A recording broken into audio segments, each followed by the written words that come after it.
Selamat malam Sportmania, kita berjumpa lagi di Sportcast Nusantara TV dengan Bung Roni Pangemanan, jurnalis senior kita. Apa kabar Bung?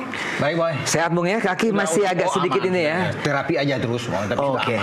Tapi karena timnas menang jadi kelihatan sehat sekali. Harus lebih sehat. Timnas menang. Oke Bung Ropan, malam ini kita kedatangan tamu istimewa. Ya.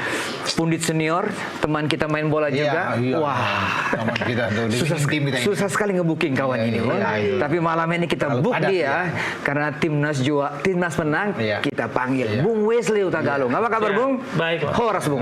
Horas. Bung Wesley ini Kakak-kakak senior.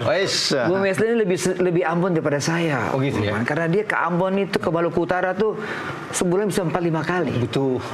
Saya tinggal di situ sudah berbulan-bulan. Karena dia memegang juga klub di sana. Klub Liga 1. Ini banyak yang belum tahu ini. Lagi bagus tuh Liga 1. Banyak yang belum tahu. Kita kasih tahu sekarang.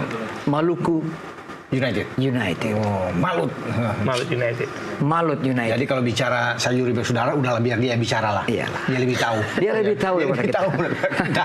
Kita cuma lihat di TV, dia makan bareng segala macam. Terus tiap hari ketemu. Oke, Bung Ropan, Bung Wesley. Ya.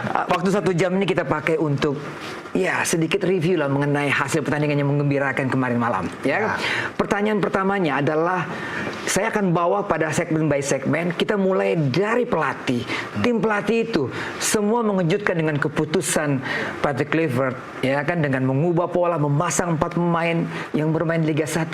Bung Ropan pasti punya komentar. Sebelumnya pasti was-was juga, atau yang benar nih Kluivert masang skema seperti begini. Gimana Bung? Iya, memang tidak ada yang menduga bahwa ada 4 pemain yang masuk. Kalaupun itu ada, saya pikir ini akan masuk misalnya Vano Lillipali lebih dulu misalnya ya.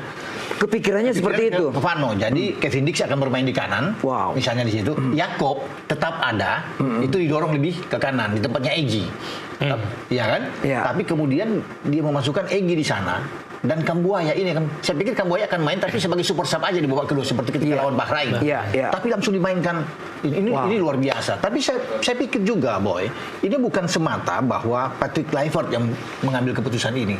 Tentunya ada masukan dari tim pelatih yang lain, asisten Alex Pastur, Dani Lansat, Jurgen Berg. Itu mereka akan menemukan bahwa ini yang paling siap adalah ini. Itu kan semua menentukan starting 11 itu siapa yang paling siap. Secara fisik, secara mental untuk bisa masuk. Tapi itu saya pikir perubahan ini kan ada 4 perubahan dibandingkan ketika lawan Bahrain. Terutama di kanan kan Jakob bermain di kanan. Nggak kaget. Padahal ada Kevin Dix di situ kan. Walaupun Kevin Dix masuk di babak kedua. Kemudian Egy main, Kambuaya main. Itu luar biasa. Kalau Rido oke lah. Sudah tempatnya di situ lah. Udah masuk di situ. Tapi dengan nama-nama ini. Jadi itu saya pikir itu kejutan besar yang dibuat oleh Patrick Kluivert dengan dia mempercayakan pemain-pemain dari Liga 1. Bahkan bukan cuma itu, ada 3 yang masuk di babak kedua kan. 7 total. Ya, ada Beckham Putra, ada Vano bermain, Ramadan Sananta yang bermain. Jadi luar biasa. Jadi persaingan itu dia ada buat keseimbangan lah. Jadi tidak mutlak bahwa pemain abroad itu akan selalu mendapat tempat. Itu dia buktikan kemarin. Bahwa siapa yang siap, itu yang dia mainkan. Dan dia tidak peduli mau dari manapun. Dan Beckham kan membayar kepercayaan itu dengan baik juga. Betul. Jadi ini luar biasa kalau bisa dikatakan ini. Tapi tentunya lewat pembicaraan yang matang, diskusi yang matang di antara tim kepelatihan. Itu yang membuat bahwa itu kita semua kan kaget kan dengan formasi seperti itu gitu ya Pak. Bung Wesley lihatnya gimana? Kita biasa dengan 3-4-3, tiba-tiba kita berubah menjadi 3-4-2-1 atau 3-5-2 bisa seperti itu loh. Gimana Bung? Mundur dikit bahwa dalam setiap tim pelatih itu pasti kan ada tim analisnya, ada asistennya, semua itu memberikan data, memberikan analis, memberikan semua persiapan dari latihan, siapa yang paling siap, siapa yang kondisi siap, lawan seperti apa. Nah, ada hal yang membedakan satu pelatih dengan pelatih lain. Yang pertama insting. Insting dia mengatakan harus begini. Ini yang bikin dia meracik. Satu lagi adalah keputusan. Tidak semua pelatih itu bisa berani tepat mengambil keputusan. Nah, 2 aspek inilah yang kemudian membuat tadi kata-katanya kejutan. Jadi saya meramu kejutan itu dilakukan karena insting yang mengatakan Jakob yang main. Egy main. Kita kan selalu, saya nggak tahu kalau saya yakin Yakub akan main tapi cadangan pengganti. Saya yakin Ricky akan main tapi sebagai pemain pengganti. Saya yakin Egy akan main karena lagi top form di liga, mengganti. Dikejutkan deh kita semua kan. Kita terkejut, Cina pun terkejut. Nah ini yang menurut saya aspek kejutan yang diperlihatkan oleh tim pelatih Patrick Kluivert. Yang kalau kita banding-bandingkan dengan dua pertandingan sebelumnya, Bahrain dan Australia kan, udah kebaca gaya mainnya. Lawan Australia 15 menit kita kencang mengejar, mengejutkan, tiba-tiba transisi bertahan kita lemah sekali, bola-bola mati kita lemah sekali. Lawan Bahrain aspek kejutannya adalah pergantian pemain. Lawan Cina aspek kejutannya starting lineup. Itu yang saya lihat. Mengejutkan Bung Ropan ya. Itu luar biasa memang kebiasaan. Tetapi kalau memang secara keseluruhan ya dengan ini adalah keputusan Patrick Kluivert itu untuk mengambil keberanian dia. Ya, untuk bisa melepas itu tentunya ada garansi, ada jaminan dari satu orang. Memang kita punya 3 asisten, tapi yang berperan juga di situ adalah Alex Pastur. Makanya selalu dia koordinasi dengan Alex. Kita lihat kalau dia duduk ke belakang yang dia bicara nggak jauh-jauh dari Alex. Kalau soal pergantian pemain ya mungkin ada Dani Lansat yang akan berdiri untuk bisa lalu akan masuk. Yang teriak-teriak Dani Lansat lah. Dani Lansatnya. Tapi kalau dia berdiskusi selalu, dia di lapangan, dia balik ke belakang. Dia harus bertanya kepada Alex Pastur. Alex Pastur akan bicara ini. Bung Wes, banyak juga yang mengatakan bahwa pergantian pemain itu tepat sekali. Kita kan waktu menonton itu kita lihat ini mesti diganti nih.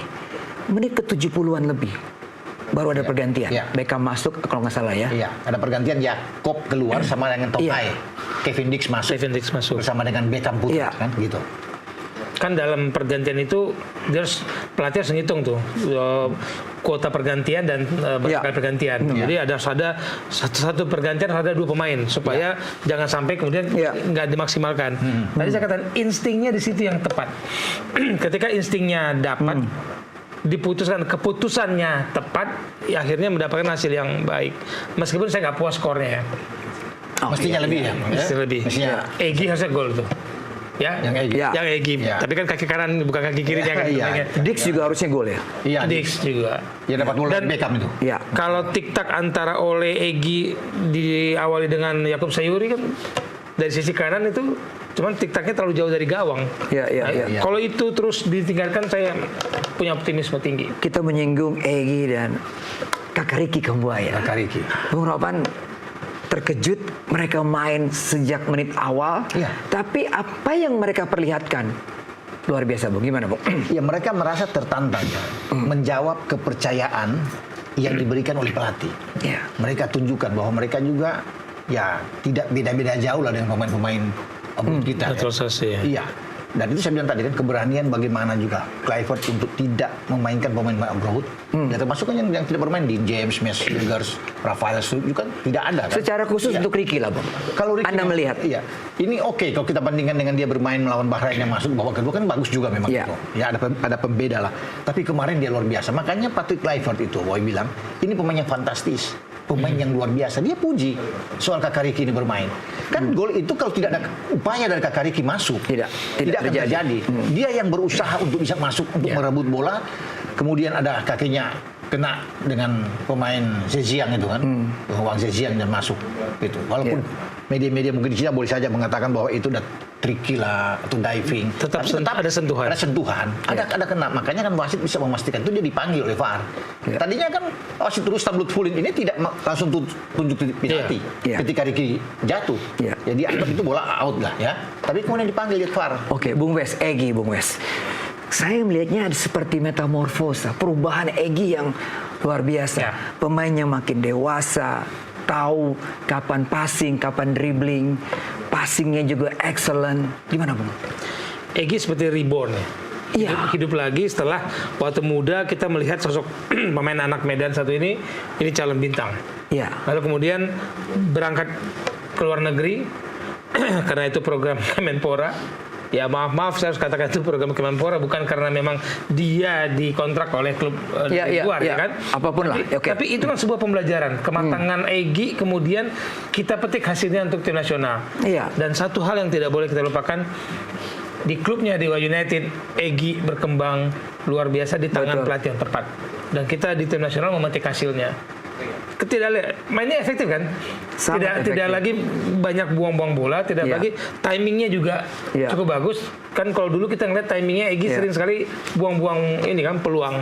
Nah ini sebuah tadi kalau metafora, kalau saya bilang reborn, hasil dari tempaan ketika di kompetisi ditangani oleh pelatih yang tepat. Oke.